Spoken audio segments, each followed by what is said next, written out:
Hello दोस्तों, कल हमने JK SET L SET NTA NET paper 1 के पीवाईक्यूज़ के सीरीज़ के लिए कुछ पीवाईक्यूज़ डिस्कस किए थे। तो उसमें से कुछ क्वेश्चंस को एक्सप्लेन करने के लिए कमेंट आया था। तो इस वीडियो में मैं उन क्वेश्चंस को एक्सप्लेन करूंगा। उसमें से सबसे पहले जो क्वेश्चन नंबर यहाँ पर है, क्वेश्चन नंबर 41।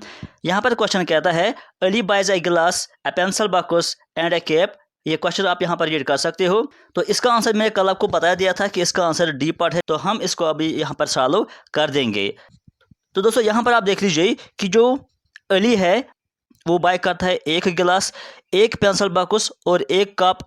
उसके बाद जो राकेश है वो एक कप बाय करता है और दो पेंसिल बॉक्सेस और एक गिलास। उसके बाद जो प्रीति है वो बाय करती है 2 गिलासेस, एक कप और 2 पेंसिल बॉक्सेस। इस क्वेश्चन को हम इक्वेशन के जरिए कैसे सॉल्व करेंगे, आप यहाँ पर देख लीजिए। देखिए जो अली है, हम यहाँ पर देखें कि इक्वेशन, मान लो कि ये अली है और वो क्या करता है, वो एक गिलास बाय कर लेता है। गिलास को हम लिख देंगे जी से, प्लस उसने एक पेंसिल बॉक्स बाय किया, उसको हम लिखेंगे पी। और उसके अलावा जो अली है उसने एक कप बाय कर दिया है, तो इसको टोटल उसने जो पे किया है वो उसने 21 रुपीज़ पे किया है। इसको हम नाम देंगे इक्वेशन फर्स्ट। उसके बाद जो राकेश है, हम यहाँ पर लिख देंगे आर मीन्स राकेश। राकेश ने क्या किया है, राकेश ने भी एक गिलास बाय किया है, हम यहाँ पर लिख देंगे जी मीन्स एक गिलास। प्लस उसने 2 पेंसिल बॉक्स बाय किए हैं, तो हम यहाँ पर लिख देंगे 2p means 2 pencil box. Plus उसने एक कप बाय किया, हम यहाँ पर लिख देंगे एक सी। तो उसके लिए उसने जो पे किया है उसने 28 रुपीज़ पे किया है। इसको हम देंगे इक्वेशन सेकंड नेम। उसके बाद जो तीसरा कैंडिडेट था प्रीति, प्रीति को हम लिख देंगे यहाँ पर पी। जो प्रीति है उसने 2 गिलास बाय कर दिए, तो हम लिख देंगे 2g। प्लस उसने 2 पेंसिल बॉक्स भी बाय किए, तो हम यहाँ पर लिख देंगे 2p। उसके अलावा उसने कप एक ही बाय कर दिया, तो हम लिख देंगे यहाँ पर सी। तो उसने जो पे किया है 35 रुपीज़ उसने पे कर दिया, इसलिए इक्वेशन थर्ड। अब यहाँ पर हम इसको सॉल्व कर देंगे। कैसे हम इसको सॉल्व कर देंगे, यहाँ पर आप देख लीजिए। हम यहाँ पर इक्वेशन फर्स्ट वाली लेंगे, यानी ये वाली इक्वेशन हम लेंगे, और हम लेंगे ये थर्ड इक्वेशन। ये 2 इक्वेशन हम लेंगे, बीच वाली इक्वेशन को हम छोड़ देंगे। हम इन्हीं 2 इक्वेशन को साइमल्टेनियसली यानी एक साथ इसको सॉल्व कर देंगे। और कैसे सॉल्व कर देंगे आप यहाँ पर देख लीजिए। जो इक्वेशन फर्स्ट है हम यहाँ पर फिर से वो लिख देंगे। यहाँ पर अगर आप देख लेंगे जो इक्वेशन थर्ड हमें लेनी है, इसमें जो गिलास है वो भी 2 उसने बाय किए थे, उसने पेंसिल बॉक्स भी 2 बाय किए थे, उसने ये कप एक ही बाय किया है। आपने मैथमेटिक्स में ये रूल पढ़ा होगा जो कि 10th 9th लेवल में, कि जब भी हमें कोई भी इक्वेशन 2 आपस में सॉल्व करने होंगे या उनको आपस में कंपेयर करना होता है, तो हमें क्या करना होता है, जो वेरिएबल्स उनमें होते हैं, यहाँ पर वेरिएबल्स जी है, पी है, सी है। जैसे कि हम मैथ में हमारे पास वेरिएबल होते थे एक्स वाई जेड, तो यहाँ पर हमारे पास वेरिएबल है जी पी सी। तो हमें इनके जो कोएफिशिएंट्स होते हैं, कोएफिशिएंट्स मतलब यहाँ पर 2g है तो 2 इसका कोएफिशिएंट है, यहाँ पर 2p है तो 2 इसका भी कोएफिशिएंट है, यहाँ पर c एक ही बार है यानी 1c है ये, तो यहाँ पर कोएफिशिएंट क्या है 1। हमें इन कोएफिशिएंट्स को इक्वल करना होता है, ताकि जब हम इक्वेशन सॉल्व करेंगे तो कुछ वेरिएबल्स हमारे कैंसिल हो जाएंगे। तो अगर आप यहाँ पर देखेंगे, हम पहले यहाँ पर इक्वेशन थर्ड लिखेंगे, जो कि यहाँ पर हमारे पास इक्वेशन थर्ड है, इसको हम लिख देंगे यहाँ पर इसके नीचे। आप देख लीजिए। तो आप देख लीजिए, अगर हम इन 2 को आपस में सब्ट्रैक्ट करेंगे या कंपेयर करेंगे, तो यहाँ पर सिर्फ एक वेरिएबल जो है वो सेम है, यानी सी और सी सेम है। लेकिन जब भी इक्वेशन में हमारे पास 2 वेरिएबल होते हैं, तो वहाँ पर कंपेयर करने के लिए या सब्ट्रैक्ट करने के लिए या सोल्यूशन निकालने के लिए 2 वेरिएबल में से एक वेरिएबल इक्वल होना चाहिए, ताकि वो जब इक्वल होंगे तो वह कैंसिल हो जाएंगे, तो दूसरा जो वेरिएबल है उसका वैल्यू आ जाएगा। लेकिन जब किसी इक्वेशन में 3 वेरिएबल होंगे, जैसे कि यहाँ पर 3 वेरिएबल्स हैं जी, पी और सी, यहाँ पर हमें वैल्यू निकालने के लिए या सोल्यूशन निकालने के लिए 3 में से 2 वेरिएबल्स इक्वल होने चाहिए, तब जाके हमारे पास तीसरे वेरिएबल का सोल्यूशन आ जाएगा। तो अगर इक्वल नहीं है तो हमें वो इक्वल बनाने होते हैं। तो आप देख लीजिए, यहाँ पर सारे में 2 मल्टीपल है, सिर्फ सी में 2 मल्टीपल नहीं है। तो हम फर्स्ट वाले इक्वेशन में भी 2 मल्टीपल करेंगे बोथ साइड्स। बोथ साइड्स का मतलब है कि इस साइड में भी हम 2 मल्टीपल करेंगे और जो यहाँ पर इज इक्वल की इस तरफ से है, यहाँ पर भी हम 2 मल्टीप्लाई करेंगे। तो जब हम 2 मल्टीप्लाई करेंगे तो ये बन जाएगा यहाँ पर 2g। p को भी जब हम 2 मल्टीप्लाई करेंगे तो ये बन जाएगा 2p। और जब c को भी 2 मल्टीप्लाई करेंगे तो ये बन जाएगा 2c।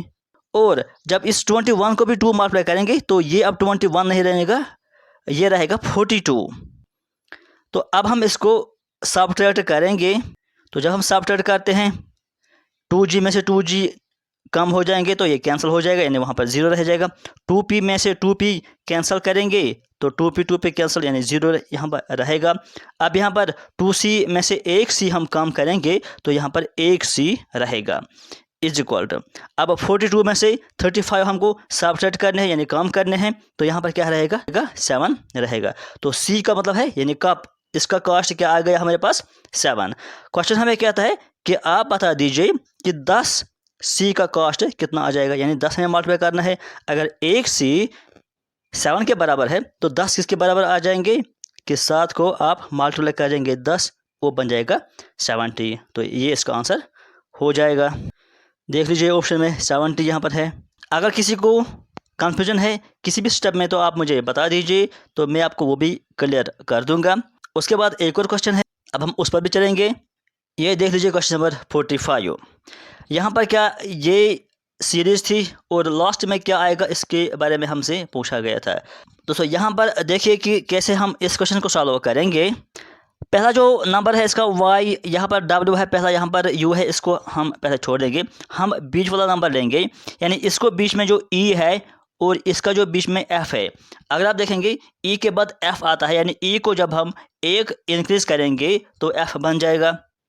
तो फिर f के बाद यहाँ पर बीच में क्या आ गया है, f के बाद यहाँ पर आ गया है h। तो अगर आप देखेंगे कि f को कितना ऐड कर दिया गया तो फिर वो h बन गया है। तो यहाँ पर 2 ऐड किया गया है और तब वो h बन गया है, यानी जब हम f को 2 ऐड करेंगे तब वो h बन जाएगा। फिर हम यहाँ पर देखेंगे h के बाद जो बीच वाला यहाँ पर है वो क्या है, वो k है। तो h को कितना ऐड किया गया है तो वो k बन गया है। h को जब हम 3 ऐड करेंगे तब जाके वो k बन जाएगा। तो उसके बाद जो नेक्स्ट टर्म आएगा तो उस टर्म का जो बीच में नंबर होगा वो क्या होगा।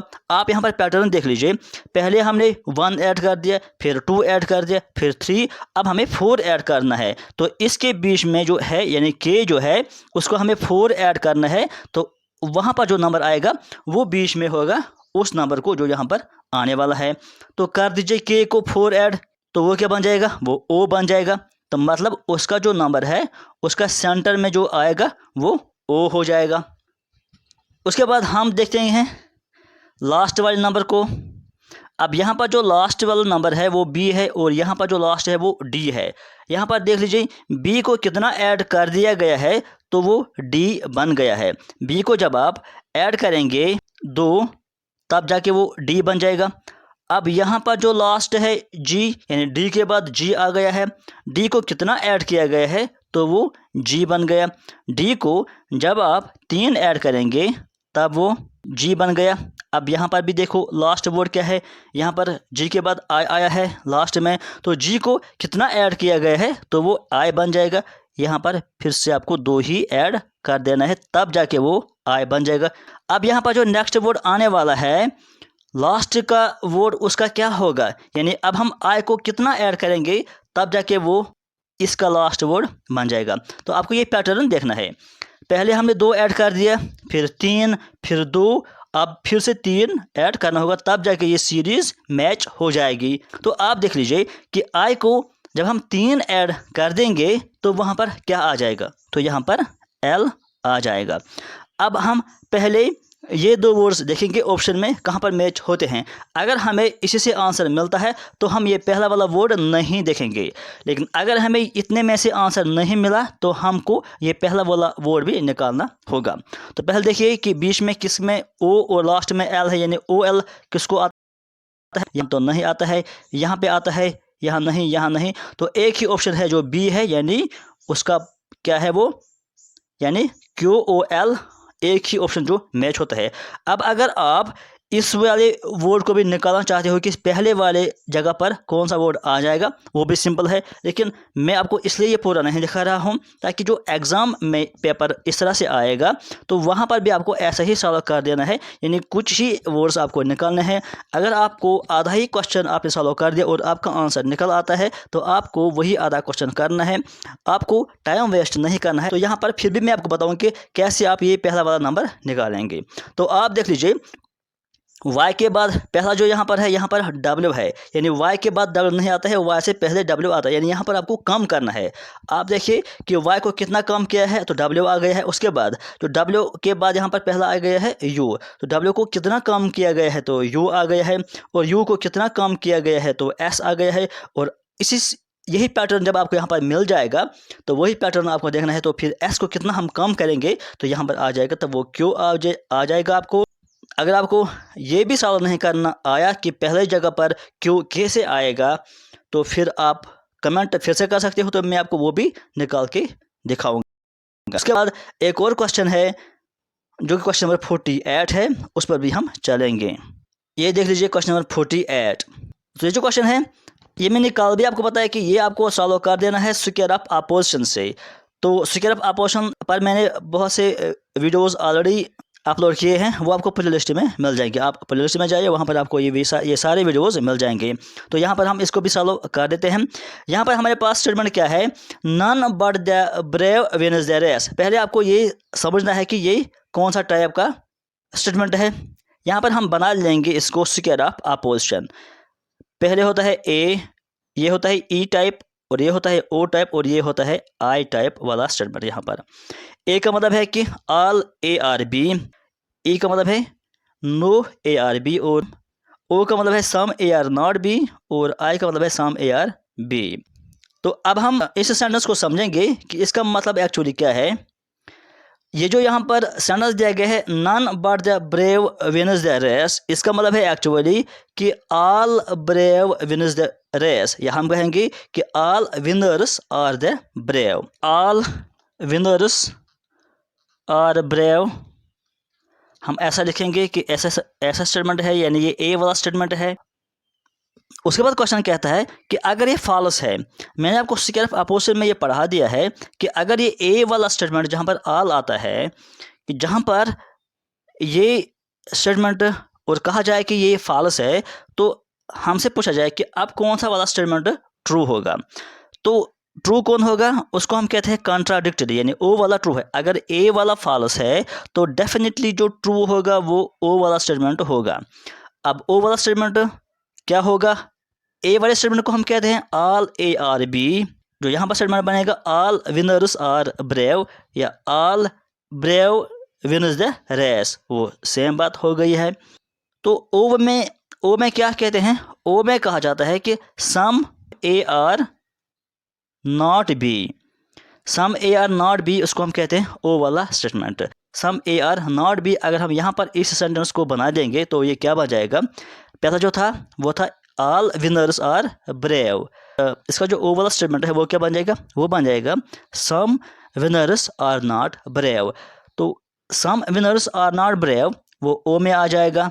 तो यहाँ पर देख लीजिए some winners are not brave वो कौन सा वाला ऑप्शन है, some winners are not brave, या पर गया कि some persons who win the race are not brave, या some winners are not brave, वो एक ही बात है। तो ये वाला ऑप्शन इसका हो जाएगा बी वाला ऑप्शन, यानी ओ जो स्टेटमेंट है वो बी वाला ऑप्शन हो जाएगा। तो रूल इसका ये है स्क्वायर ऑफ अपोजिशन का कि अगर ए वाला स्टेटमेंट ट्रू है तो ओ डेफिनेटली फॉल्स हो जाएगा, लेकिन अगर ए फॉल्स है तो ओ वाला स्टेटमेंट डेफिनेटली ट्रू हो जाएगा। यहाँ पर हमें क्वेश्चन में दिया गया था कि ए वाला स्टेटमेंट जो है ऑल विनर्स आर ब्रेव या all persons who win the race are brave, अगर ये फॉल्स है तो इसका मतलब डेफिनेटली ओ वाला ट्रू हो जाएगा, जो कहता है कि some persons who win the race are not brave. तो बी इसका सही ऑप्शन हो जाएगा। तो कल मैंने आपको बताया था कि इसका आंसर ए पार्ट है, लेकिन कल मैंने आपको यहाँ पर एक्सप्लेन इसको नहीं किया है, तो यहाँ पर टाइपिंग में इसका गलत हो गया है, लेकिन सही आंसर जब इसको सॉल्व करेंगे तो इसका बी ही आ जाएगा। तो ये थे कुछ क्वेश्चंस जो कल मैंने एक्सप्लेन नहीं किए थे। आज के इस वीडियो में फिलहाल इतना ही। Thank you.